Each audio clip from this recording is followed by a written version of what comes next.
এটাই ভাই কামলা মানুষের জীবন। এরকমই আমাদের জীবন চলে, মুখে চোখে নাকে গিলিয়ে মানে একবারে কি কইম, জীবনটা একেবারে বেদনা, বুঝছেন?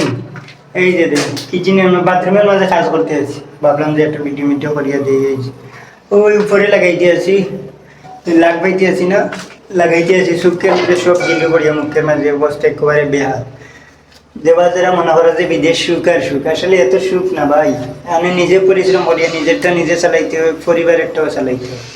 সবাইকে এই প্রবাসে থাকিয়া এই আপনার মানুষের পুরা পরিবারের চাপ কাঁধে নিয়ে সবাইকে নিয়ে মিলে মিশে থাকতে হয় এই প্রবাসে, বুঝছেন? এই প্রবাসে আসবেন, পরিচিত কেউ থাকবে না, ঢাকার একজন, সিলেটের একজন, বরিশালের একজন, খুলনার একজন, বিভিন্ন দেশের মানুষ থাকে, সবাই সাথে মিলিয়া মিলিয়া থাকতে হয়। প্রবাস আসলে যতটা সহজ দেশে তিনি ভাবতেছেন যে আসবেন এটা করবেন এটা করবেন, এত সহজ না ভাই। এখানে পরিশ্রমের উপরে সব কিছু।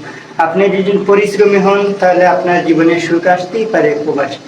আপনি যদি পরিশ্রমী না হন, দেশেই কোনো কিছু জানেন না, আপনি প্রবাসে কি করবেন? 20,000 25,000 টাকা পাবেন, অনেকে মনে করেন যে বিদেশে ভাবে কত না কিছু করে ফেলবো।